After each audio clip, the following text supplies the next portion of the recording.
pelanggaran isi siaran jurnalistik. Garing Bawaslu garing 5 2014 nomor 16 garing KB garing KPU garing tahun 2014 nomor 05 garing NK penyiaran dan iklan kampanye pemilihan umum Presiden dan Wakil Presiden tahun 2014. Ketua Badan Pengawas Pemilihan Umum, Ketua Komisi Pemilihan Umum, Ketua Komisi Penyiaran Indonesia, dan Ketua Komisi Informasi Pusat menimbang dan seterusnya, mengingat dan seterusnya, memperhatikan dan seterusnya, memutuskan, menetapkan keputusan bersama Badan Pengawas Pemilihan Umum, Komisi Pemilihan Umum, Komisi Penyiaran Indonesia, dan Komisi Informasi Pusat tentang pengawasan dan pemantauan pemberitaan, penyiaran dan iklan kampanye pemilihan umum Presiden dan Wakil Presiden tahun 2014. 1. Membentuk gugus tugas tentang pengawasan dan pemantauan pemberitaan, penyiaran dan iklan kampanye pemilihan umum Presiden dan Wakil Presiden tahun 2014. Kedua, ruang lingkup gugus tugas sebagaimana dimaksud pada Diktum ke-1 meliputi pengawasan, pelaporan, dan penanganan dugaan pelanggaran, penyelesaian sengketa informasi, dan penindakan yang dilakukan sesuai dengan kewenangan masing-masing lembaga. Ketiga, menunjuk dan menetapkan nama-nama yang berasal dari masing-masing lembaga untuk ditugaskan sebagai anggota gugus tugas.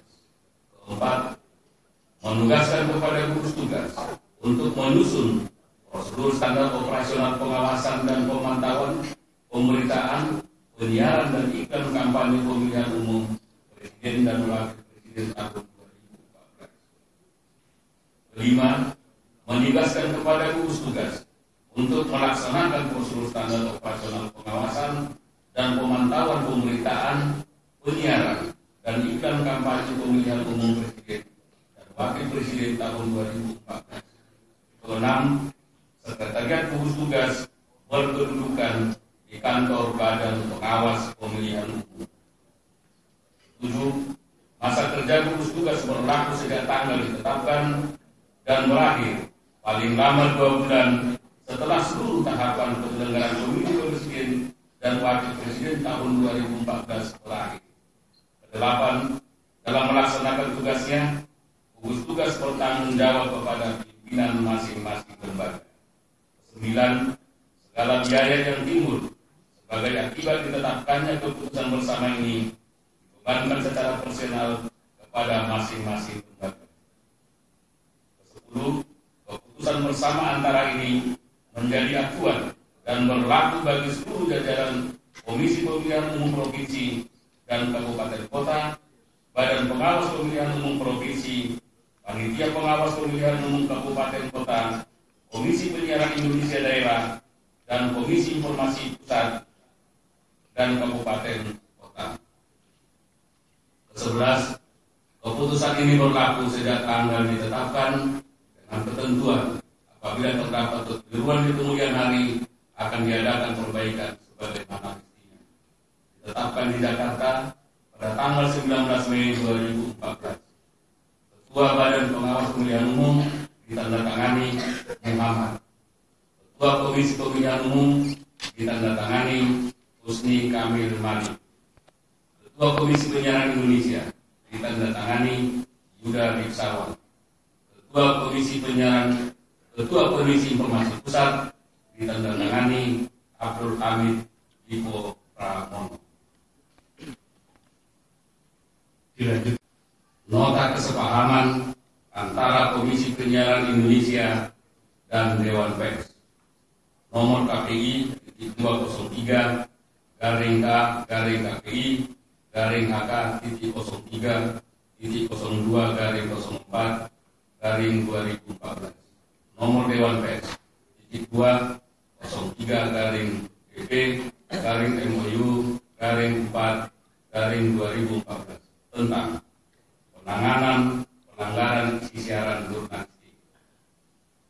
Nota kesepahaman antara Komisi Penyiaran Indonesia dan Dewan Pers tentang penanganan pelanggaran isi siaran jurnalistik yang selanjutnya disebut Nota Kesepahaman ditandatangani di Jambi pada hari Selasa 22 April 2014 antara Komisi Penyiaran Indonesia, lembaga negara independen yang didirikan berdasarkan Undang-Undang Nomor 32 Tahun 2002 tentang penyiaran, berkedudukan di Jakarta, beralamat di Jalan Gajah Mada Nomor 8 Jakarta Pusat, diwakili oleh Dr. Yuda Riksawan SHMH selaku Ketua KPI Pusat, dan hal ini bertindak untuk dan atas nama KPI untuk selanjutnya disebut sebagai pihak pertama.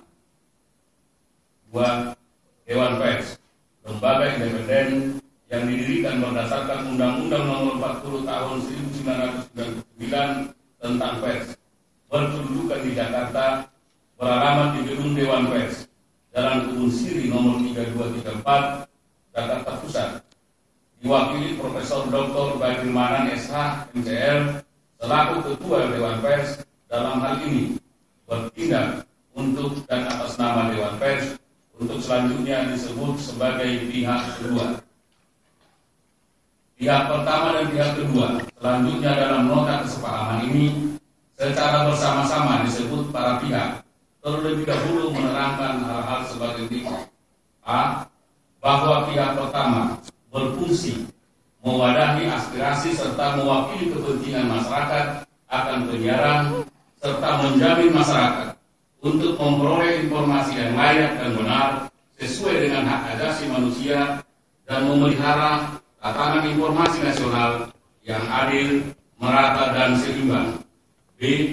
Bahwa pihak kedua berfungsi mengembangkan kemerdekaan pers dan meningkatkan kehidupan pers nasional serta memberikan pertimbangan dan mengupayakan penyelesaian pengaduan masyarakat atas kasus-kasus yang berhubungan dengan pemberitaan pers. Bab 1 dan seterusnya. Bab 4, pembentukan dan kewenangan gugus tugas. Pasal 4, para pihak sepakat membentuk gugus tugas penanganan pelanggaran isi siaran jurnalistik, selanjutnya disebut gugus tugas. Ayat 2, para pihak sepakat menunjuk perwakilan masing-masing berjumlah 3 orang sebagai anggota gugus tugas. Ayat 3, para pihak menugaskan gugus tugas untuk melakukan pengkajian dan penilaian atas dugaan telah terjadinya pelanggaran isi siaran jurnalistik berdasarkan pada kode etik jurnalistik, pedoman perilaku penyiaran, dan pedoman standar program siaran dan atau peraturan perundang-undangan. Ayat 4, gugus tugas melakukan pertemuan berkala sekurang-kurangnya 1 bulan sekali.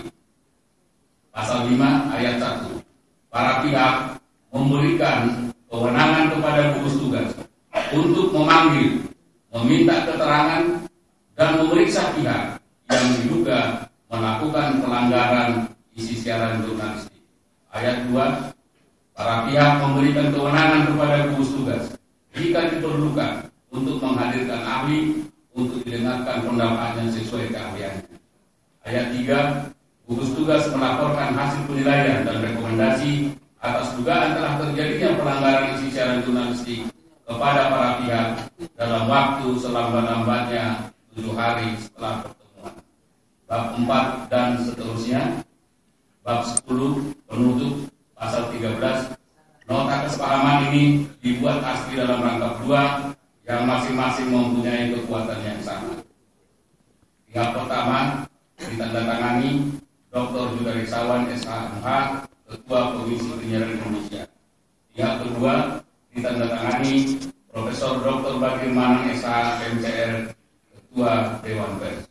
Pembacaan selesai.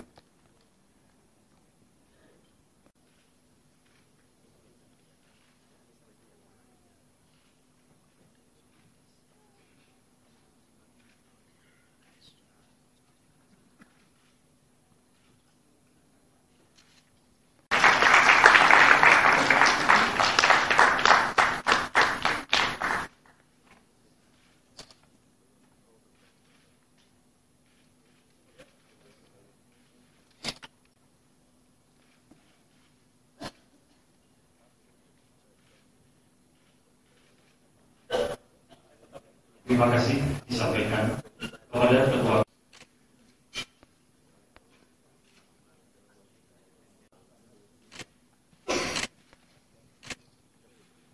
Kamil Manu, waktu dan tempat kami persilahkan. Hanya Maha Esa, hari ini kita bisa menindaklanjuti nota kesepahaman yang sudah diambil atau yang sudah dilakukan 2 bulan yang lalu lebih kurang, dan bisa kita lanjutkan dalam proses penyelenggaraan pemilihan presiden dan wakil presiden yang sudah sampai pada tahapan menjelang kegiatan kampanye. Kegiatan kampanye, apakah rapat umum atau rapat terbuka, rapat tertutup, penggunaan media massa, penggunaan media terbatas, dan seterusnya sudah boleh dilakukan esok hari, yang sudah menjadi hukum positif di Indonesia. Jadi tidak hanya berdasarkan undang-undang pemilu saja, atau PKPU saja, atau Perbawaslu saja, tapi undang-undang penyiaran, undang-undang keterbukaan informasi publik, dan lain-lain juga harus menjadi pedoman bagi kedua pasangan calon ini. Yang saya hormati Ketua Komisi 1 DPR RI, Syekh Mahfud Siddiq.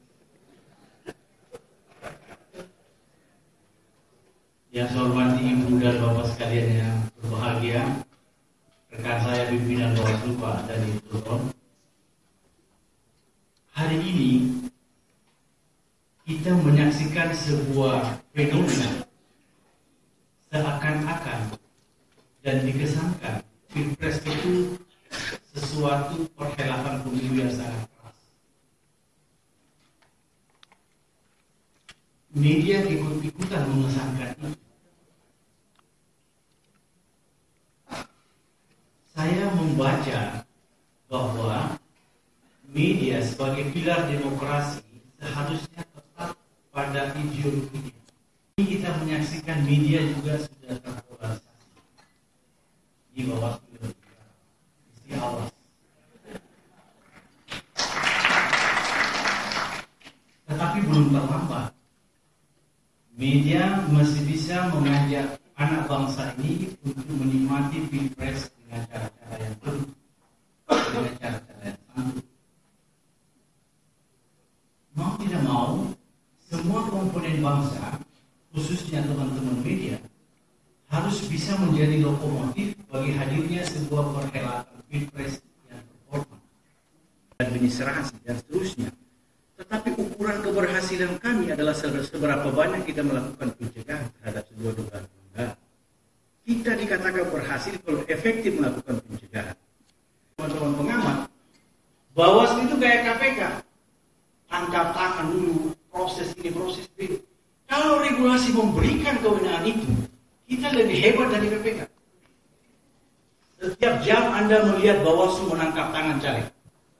Sekarang di 2014 ini dengan undang-undang yang ada, cukup panjang waktu bagi caleg, bagi partai untuk melakukan akrobat. 2 tahun. Akhirnya menempuh segala cara. Sehingga tidak jujur juga kalau kemudian penyelenggara KPU Bawaslu disalahkan tidak berhasil. Kita boleh berdebat data. Kita boleh berdebat fakta. Berapa banyak temuan-temuan Panwas yang kita sudah rekomendasikan. Dan alhamdulillah, lembaga yang Pak Husni pimpin itu merekomendasi. Sampai di injury time proses rekapitulasi nasional, Bawaslu terpaksa, tanda petik, mengobrol rekomendasi. Karena kita tidak ingin membiarkan ada proses pencurian suara sekecil apapun di TPS manapun di Indonesia ini. Kode yang kita ini mudah untuk dinaiki. Itulah hiburan kami kepada pengawas pemilu kalau dia selalu dikritik bekerja tegas atau kurang tegas. Tapi prinsipnya, sekali lagi, gugus tugas ini hanya simbol, hanya semangat, moral force. Intinya kepada capres nih, kepada masyarakat bagaimana menghadirkan kompetisi yang terhormat. Assalamualaikum warahmatullahi wabarakatuh. Saya kira hal itu yang saya sampaikan, dan untuk kaitannya pelaksanaan pilpres dan kampanye, KIP siap membuka akses seluas-luasnya, akan mendorong masyarakat maupun badan-badan lain untuk mencari informasi penyelenggara pemilu, dan akan siap menyidangkan jika ada laporan sengketa terhadap seluruh proses penyelenggaraan pemilu presiden, bahkan juga nanti pemilu pilkada kepala daerah dan wakilnya.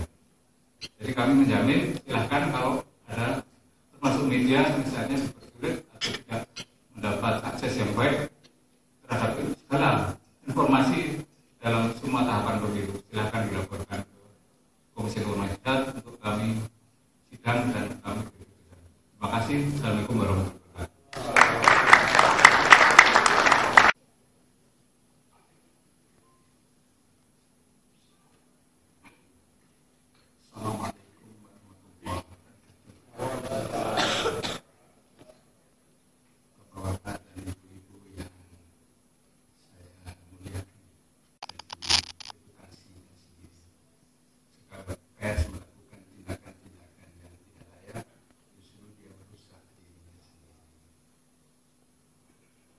Dalam konteks pers sebagai bagian dari demokrasi, pers menyadari betul tanpa demokrasi pers tidak ada. Sebaliknya juga harus diterima, tidak akan ada demokrasi kalau tidak ada pers yang bebas. Ini dua sisi yang harus kita sadari sebagai hal yang tidak mungkin kita pilah-pilah satu sama lain. Dalam proses demokrasi yang sedang berjalan sekarang ini, poin penting tidak sekedar kita menjalankan seluruh prosedur demokrasi. Menurut saya, hal penting harus kita tanamkan, terutama pada teman-teman komunitas pers, adalah upaya kita dalam upaya secara berangsur-angsur mendewasakan demokrasi kita. Juga bisa sampai kepada calon presiden dan calon wakil presiden, walaupun di sini hanya satu pasang atau perwakilan dari pasangan pertama. Nah, saya ingin menyampaikan bahwa penyiaran Indonesia berdasarkan Undang-Undang Nomor 32 Tahun 2002 yang digagas oleh ketua pansusnya masih ada di sini, Pak Paulus dan kawan-kawan, telah membentuk suatu sistem atau struktur penyiaran Indonesia yang menurut kami luar biasa, karena di sana sudah mengenalkan kita pada suatu era demokrasi penyiaran. Di sana ada gagasan marketplace of ideas yang mencoba untuk keluar dari otoritarianisme penguasa terhadap media ataupun pers kita. Dan kemudian di sana ada gagasan soal diversity of ownership atau keberagaman kepemilikan, ada diversity of content, keberagaman isi siaran. Di sana juga memperkenalkan satu rezim perizinan bagi lembaga penyiaran, karena di sini kita memahami penyiaran adalah highly regulated karena menggunakan spektrum frekuensi atau ranah publik yang penggunaannya harus sebesar-besarnya milik publik. Dan struktur atau sistem penyiaran kita memperkenalkan sebuah independent regulatory body yang merupakan satu model yang dikenal secara luas di negara demokrasi modern saat ini. Itu ideal. Tetapi kondisi terkini di dalam penyiaran kita, ternyata gagasan-gagasan ini, mohon maaf kalau kami menilai belum optimal pencapaiannya. Slide berikutnya menunjukkan bahwa lembaga penyiaran swasta dihadapkan pada sebuah kondisi di mana rating dan share itu menjadi dewa. Ada satu lembaga yang menentukan apa isi siaran. Ada satu lembaga yang seolah-olah hanya menjadi satu panutan lembaga penyiaran. Jika ini kemudian dikatakan ratingnya tinggi, maka lembaga penyiaran akan berlomba-lomba untuk mengikuti kata rating itu. Ini persoalan. Pemerintah berikutnya juga harus tahu bahwa ada pemusatan kepemilikan yang harus diselesaikan. PR pemerintah hari ini juga belum bisa menyelesaikan terkait dengan pemilikan silang, dan undang-undang penyiaran juga sesungguhnya mengharapkan bahwa lembaga penyiaran kita itu netral dalam arti tidak berpihak pada satu kepentingan kelompok tertentu. Lembaga penyiaran publik, TVRI dan RRI menjadi persoalan utama kita yang harus diselesaikan. Upaya untuk penggabungan antara TV dan RRI adalah PR besar hari ini.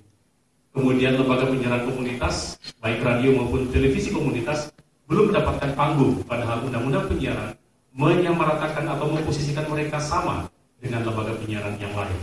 Dan kemudian lembaga penyiaran berlangganan, ada TV kabel yang beredar begitu banyak di daerah, ada sekitar 2.000-an televisi yang belum berizin. Ini terkait dengan bagaimana isi siarannya, bagaimana pencurian isi siaran, bagaimana dengan copyright. Sebenarnya hari ini memang ditugaskan adalah Bapak Adlizon. Kemudian tadi di tengah jalan, kebetulan saya jalan berdua, beliau juga dapat tugas mendadak yang harus datang karena hal yang sangat urgent. Karena itu saya kemari menyampaikan beberapa hal saja. Yang pertama bahwa dalam melihat masa depan penyiaran Indonesia, kita melihat prinsip-prinsip pertama penyiaran Indonesia. Pertama yaitu bahwa penyiaran adalah kepemilikannya adalah milik publik. Jadi karena siaran ini adalah milik publik, frekuensinya milik publik, maka oleh karena itu kepemilikan lembaga-lembaga penyiaran pun harus bisa didiversifikasi. Konten-konten muatan lokal yang sekarang hampir hilang. Kalau kita melihat tayangan-tayangan di televisi, tayangan-tayangan setiap hari di media luar televisi, hampir semuanya tayangan-tayangan luar. Artinya apa? Cerita memang seolah-olah cerita Indonesia, tapi mereka mengambil dari cerita-cerita luar. Indonesia pun sekarang dianggap menjadi bahasa kedua, bukan menjadi bahasa utama. Pertama adalah bahasa Inggris, kemudian kedua bahasa Indonesia, ketiga adalah menjadi bahasa daerah. Saya pernah berdebat dengan seorang guru, gara-gara anak saya bicara bahasa Betawi. Kebetulan saya orang Jakarta asli. Seorang guru menegur anak yang berbicara dengan teman lainnya sesama dengan menggunakan bahasa Betawi. Ditegur, orang tua ditanya. Lalu saya ditanya sama guru itu, Pak, maaf Pak, anak Bapak menggunakan bahasa yang kurang tepat. Menggunakan bahasa apa? Ya dia ngomong buat dulu sama teman-temannya. Lalu saya pertanyakan sama guru itu, di mana letak tidak sopannya? Bukankah anak saya adalah orang Betawi? Ketika dia bicara dengan teman-temannya orang Betawi, kita harus menghargai bahasanya sebagai bahasa Inggris. Kalau begitu lama-lama budaya Betawi yang disebut lugu ini akan hilang karena dianggap tidak sopan. Ini hal-hal sederhana yang harus kita lihat di masyarakat. Assalamualaikum warahmatullahi wabarakatuh.